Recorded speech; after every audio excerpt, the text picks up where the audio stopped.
Hello there you guys, welcome to one of my videos. So Erling Halland and Sancho remain Ole Gunnar Solskjaer's two top transfer targets. Now don't forget we missed out on Erling Haaland in January and we missed out on Jadon Sancho in the summer transfer window. And I did say to you, didn't I, that I was very disappointed that we missed out on Erling Haaland in January because he would have been an Ole Gunnar Solskjaer type signing because Solskjaer knows the player well. Don't forget Solskjaer met up with the player. Solskjaer was the one that gave Erling Haaland his debut at just the age of 16. Erling Haaland did join Borussia Dortmund in January. Borussia Dortmund only paid £18 million for him, and he signed a contract with them until 2024. He has got around a 75 million release clause, but this cannot be activated until 2022. And Erling Haaland's been a revelation since his arrival at Borussia Dortmund. Before he was at Dortmund, he was at Red Bull Salzburg.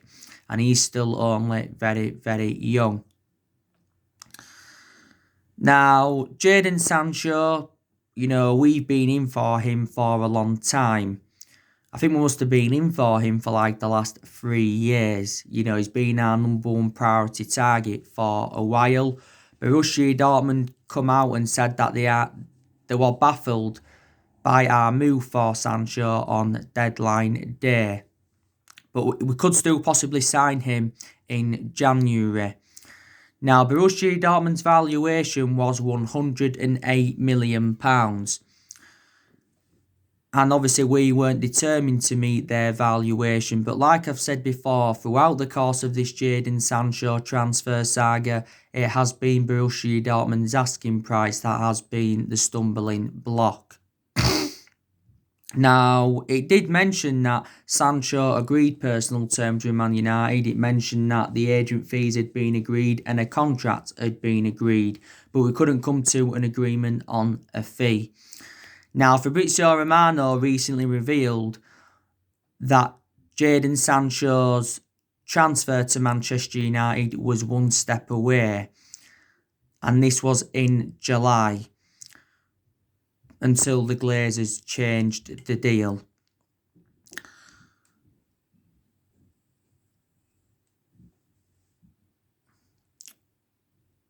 It obviously said the other week, this was before the summer transfer window shut, that, we had a £91.3 million bid turned down for Sancho. So we'd offered like 73 million up front with 18 million in add-ons.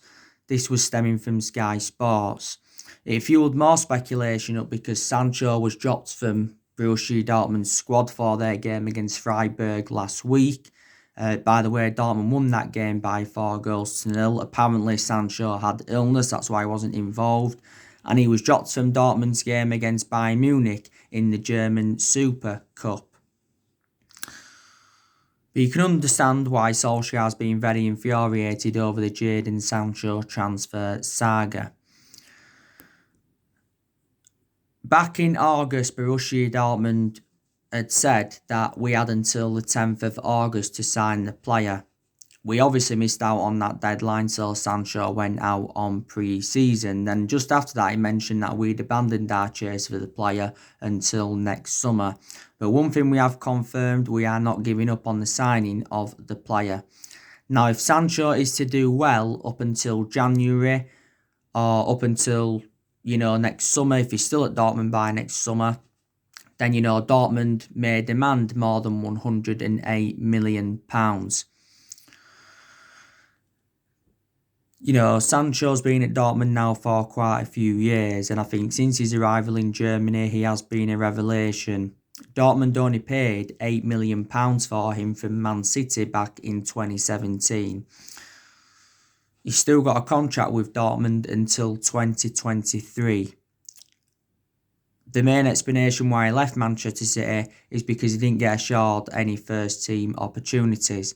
Before he was at Manchester City, he was at Watford. He was at Watford from the age of 7 to the age of 14. We obviously was willing to offer him the number 7, because obviously, we had it vacant, but obviously now we haven't got it vacant because Edison Cavani is our new number 7. But we have been looking at a lot of alternatives to Sancho because, like I've said before, there's much cheaper solutions than him.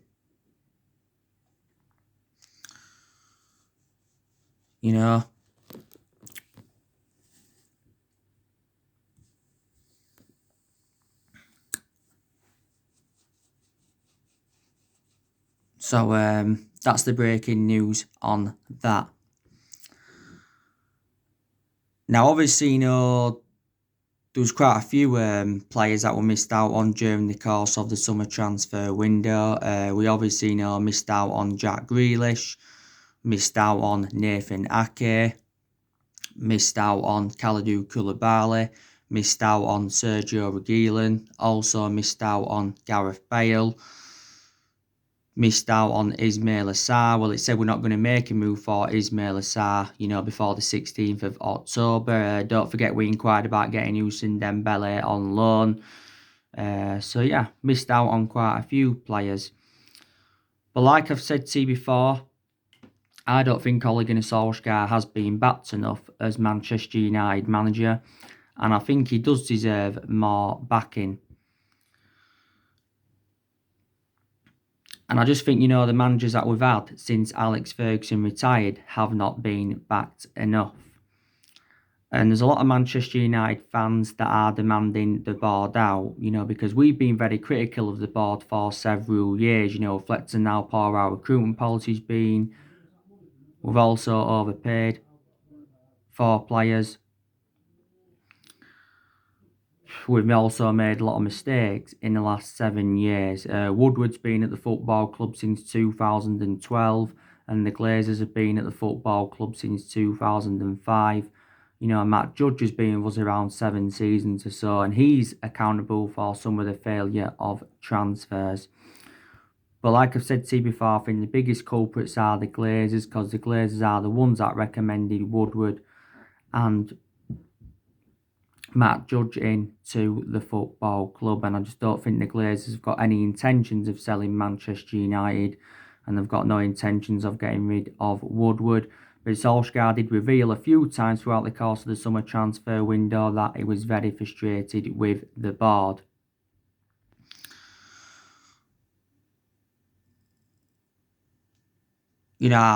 We have made some good signings under the Ole Gunnar Solskjaer era. Solskjaer's enjoyed around 4 transfer windows at the football club. Didn't recommend anyone in his first transfer window, but in the summer of 2019, he brought Daniel James, Wan-Bissaka and Harry Maguire in. In January, he brought Bruno Fernandez and Odi Nagalo in. And in the summer transfer window of this year, he brought 5 players in. And that was Donny van der Beek, Edison Cavani, Alex Telles, Facundo Pellistri, and Amad Traore. Amad Traore will be joining the football club in January. But 4 of those players he brought in on deadline day. Solskjaer has spent over £200 million since he became Manchester United manager. We've obviously seen a lot of players leave Manchester United since Solskjaer got recommended into the club. The most recent players to leave were Chris Smalling. He joined Roma on a permanent deal. Diego Dalot, he went out on loan to AC Milan. Andres Pereira, he went out on a 1-season loan with Lazio. Tahith Chon, he went out on loan to Werder Bremen. Dylan Levitt, he went out on loan to Charlton. Sanchez, he joined in at Milan permanently. Ashley Young, he left back in January. Angel Gomez also left. In the summer of 2019, we saw Lukaku leave the club. We saw Ander Herrera leave the club. I think they are two players that Manchester United should not have got rid of. Darmian, he left the football club. Antonio Valencia, he left the club in the summer of 2019. So yeah, we have seen a lot of players leave Manchester United, and we're still looking to get rid of a few more players. We're obviously looking to get rid of Marcus Rojo. We're looking to get rid of Phil Jones. We're also looking to get rid of Jesse Lingard.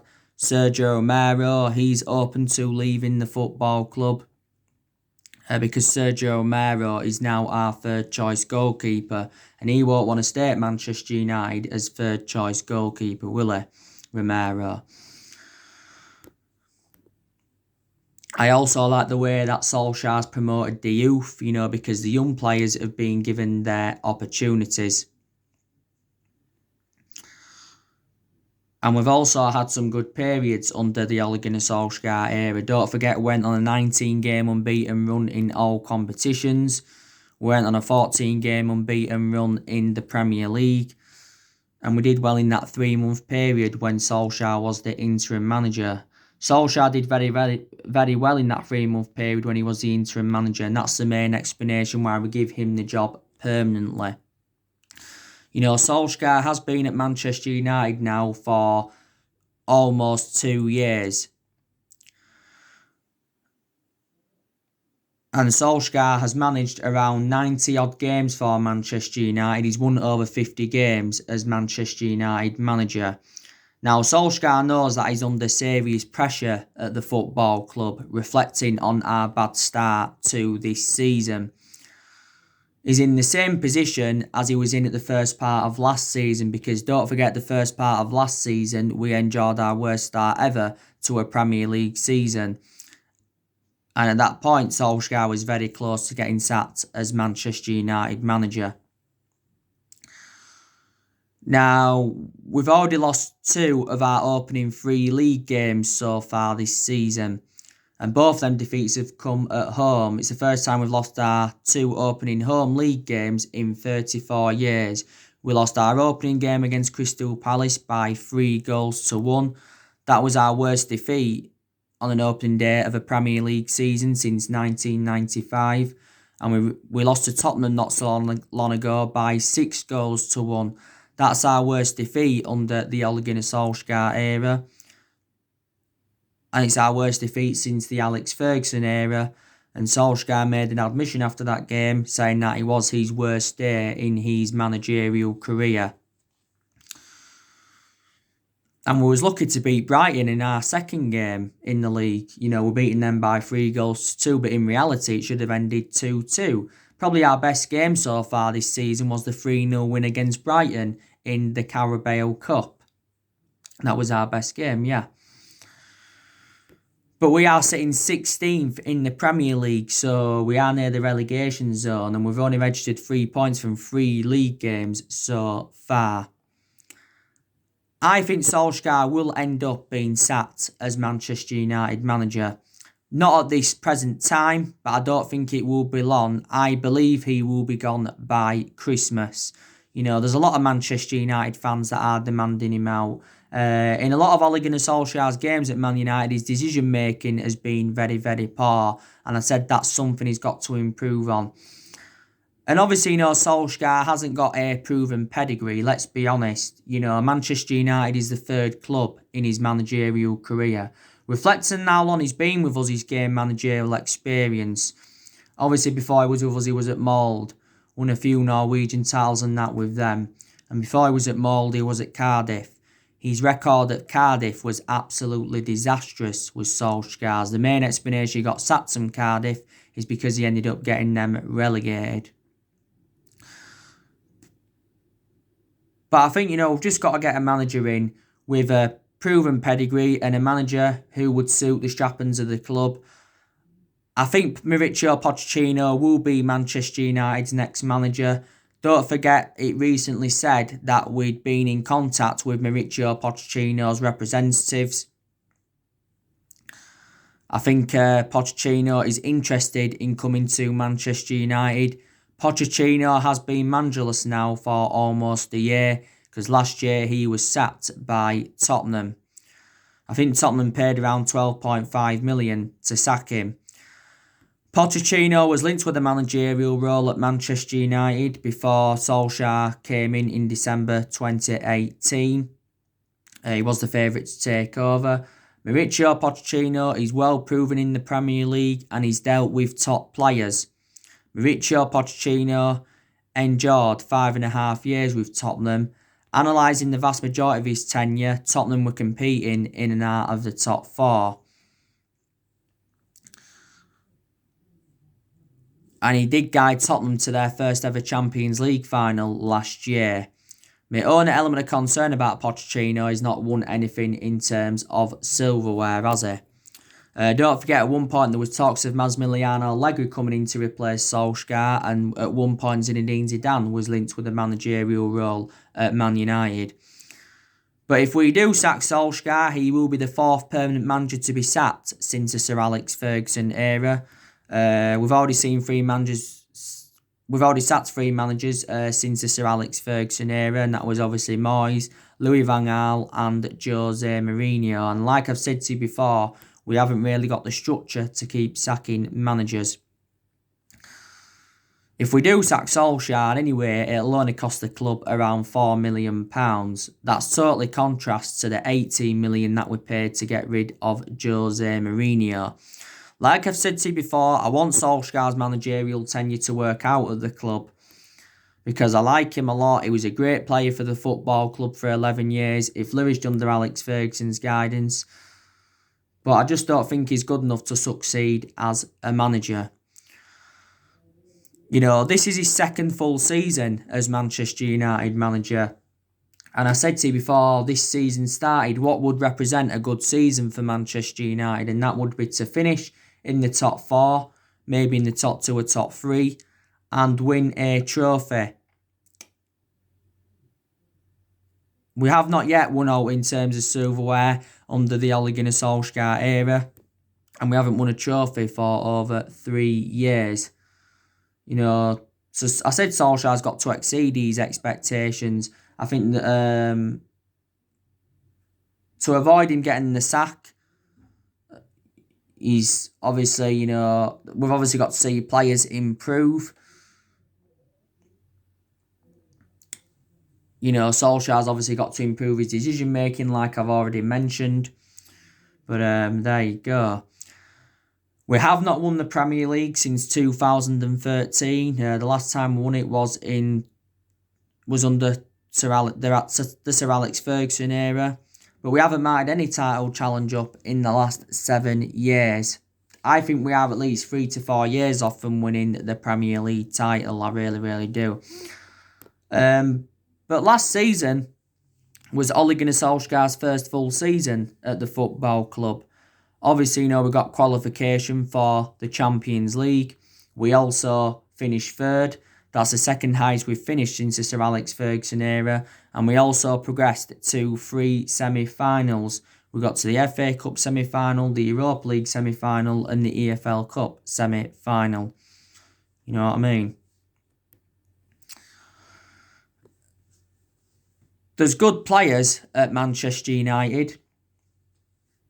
I think the best players we've got at this present time, one of them is Bruno Fernandez. Bruno Fernandez, very, very good player. He's made a difference in the team since he came in. We got Bruno Fernandez back in January from Sporting Lisbon. I think last season won some Matt Busby Player of the Year, and he's won Premier League Player of the Month like 3 times. A lot of Bruno Fernandez's goals at Manchester United have come from the penalty spot. He's the best signing probably Ollie's made, and one of the best signings we've made since Alex Ferguson's retirement. I think Donny van der Beek, you know, he's enjoyed a fantastic start to his Manchester United career. He currently wears the number 34 shirt. We got Donny van der Beek in a deal worth £40 million. Donny van de Beek signed a 5-year contract with Manchester United. There's also an option to extend it for a further year. There's question marks around Solsjaer. Why has he not yet started Donny van de Beek? He's not yet made his full Premier League debut for the club. And I think Marcus Rashford, he's one of our best players. Rashford's improved under the Ole Gunnar Solskjaer era. Rashford has been part of the club for several years. He's now 22. He's been a United player since the age of 7. So he has been with us around 15 years. Rashford's been in our senior squad since 2016. He obviously does now play on that left-hand side.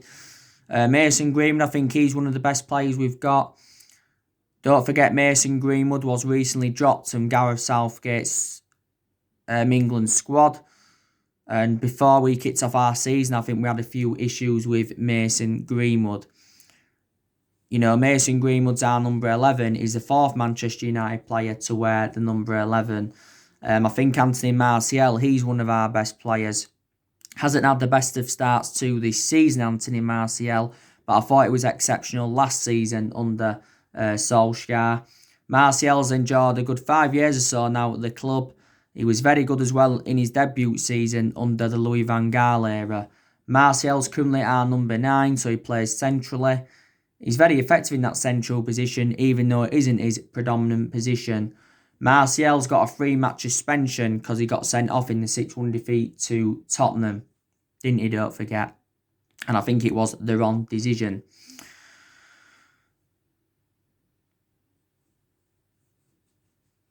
So I think they're the best players Man United have got at the moment. I also like Brandon Williams a lot as well. I really, really do. Brandon Williams currently wears the number 33 for Manchester United. I think he's the first player to wear the number 33 since Paddy McNair. Not so long ago, he signed a 4-year contract with the football club. Going to be interested to see now, though, what happens with Williams now that Tellez is in. Should we put Williams as a second choice right back? Because Williams can play as right back because he's actually predominantly right-footed, isn't he? Or will he remain second or third choice left back? We'll have to see.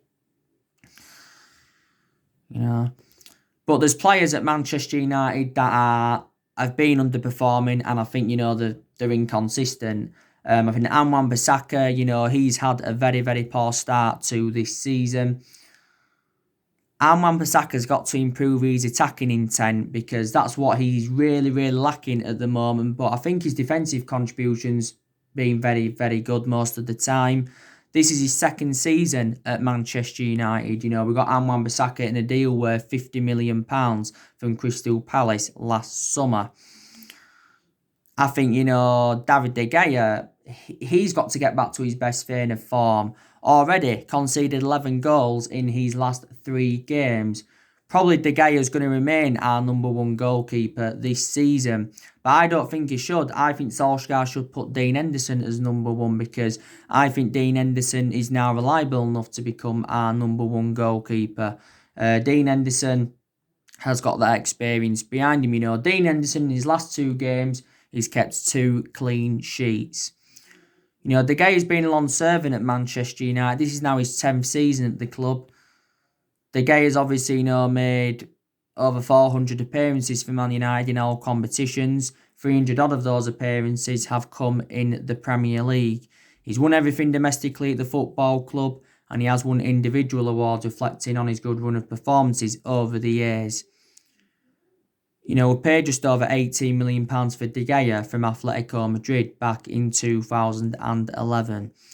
I think he could leave next summer, but when he does leave Man United, he will go back to Spain, will De Gea. Victor Lindelof, now, I don't think he's good enough to represent Manchester United. He's had some good games as a Man United player, but he's also had bad games. Victor Lindelof's enjoyed 3 years or so now at the football club.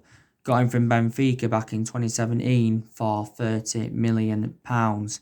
Solskjaer was saying, Bay's going to play more regularly this season, but Bay's now obviously no doubt for the Newcastle game after the international break because he's sustained a suspected hamstring injury while on international duty with the Ivory Coast. That's another injury that Eric Bailly's got, and like I've said to you before, that's my element of concern about him. He's injury prone, but I think he's still a better centre half than Victor Lindelof.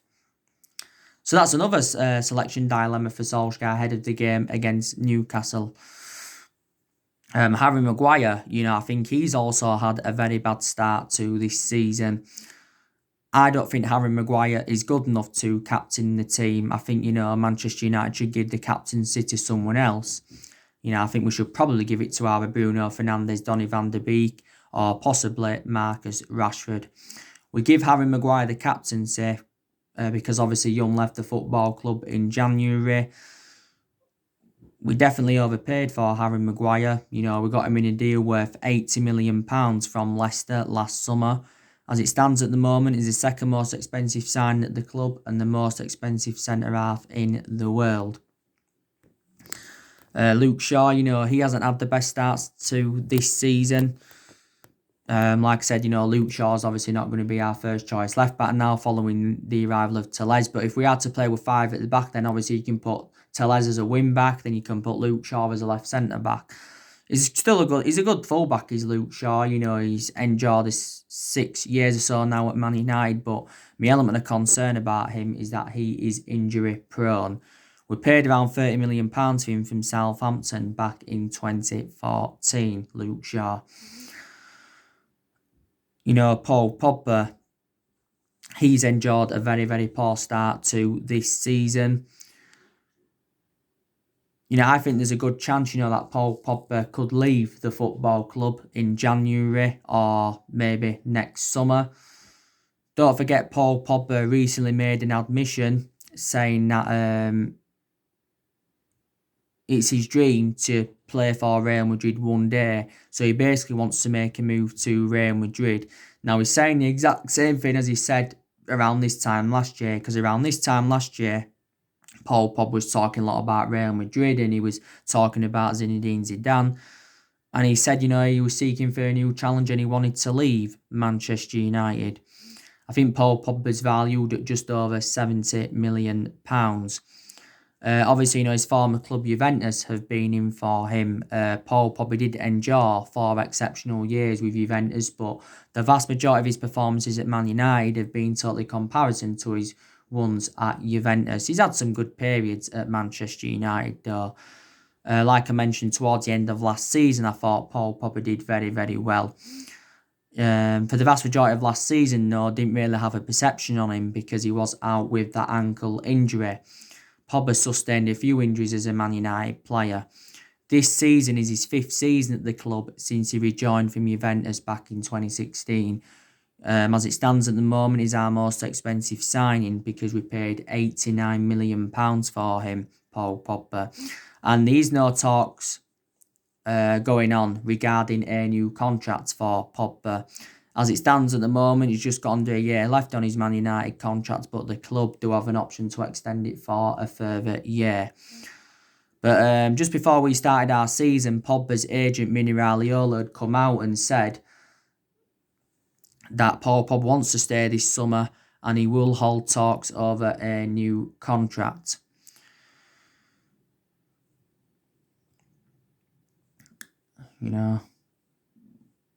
So there's a lot of Man United fans now that think Paul Pogba's not good enough to represent the club. Fred McTominay and Matic, they haven't had the best of starts, to the season. Daniel James, don't forget, just before the window shut, Solsjaer said he was prepared to sell Daniel James for around £25 million. The board had a disagreement over this plan. Obviously, Leeds United were the ones that were interested in Daniel James. They inquired about getting him on loan. Don't forget, back in January 2019, Leeds came very, very close to getting Daniel James. But obviously Swansea pulled out right at the final hurdle. But we got him last June for £18 million. And James did sign a 5-year deal with the football club. So Daniel James doesn't, really get a lot of chances now, does he? But we shall see. Juan Mata, I think Juan Mata should get more chances at Manchester United. If Edison Cavani can't make his debut against Newcastle, then, you know, you could put Juan Mata in attack. I think a few Manchester United fans have demanded this to happen. His debute's been delayed because of COVID-19 restrictions. Well, something to do with COVID-19. But, yeah. But Juan Mata's had a good career at Man United. He's enjoyed 6 years or so at the football club. He has now scored 50 goals for Manchester United. We paid just under £40 million for Juan Mata back in 2014, didn't we? But I just don't think Manchester United have dominated English football since the Sir Alex Ferguson era, like I've said to you before. It's going to be hard for any manager at Manchester United to replicate his legacy. You know, we won a total of 38 major honours under the Sir Alex Ferguson era, but he didn't settle in straight away because he didn't win out in his first 4 years at Manchester United. Since his retirement, we've been playing catch-up, like I've mentioned. We've only won 3 trophies since he left, and that was the FA Cup under Van Gaal and the Europa League and the League Cup under Jose Mourinho. We was even inconsistent before Ferguson got recommended in because we weren't good under Ron Atkinson, we weren't good under Franco Farrell, and we weren't good under Wilf McGuinness. You know, the last time we were relegated was back in 1974. So, yeah. And you saw my video that I did yesterday night. Solsjaer is losing the dressing room, and Roy Keane's come out and said that, you know, these disgraceful players will cost Ole Gunnar Solsjaer his job at Manchester United, and the players will throw him under a bus. So anyway, guys, that's everything to update you today. Drop your comments, likes below on the channel. If you do, consider subscribe as always, and take care. God bless. See you all again very, very soon.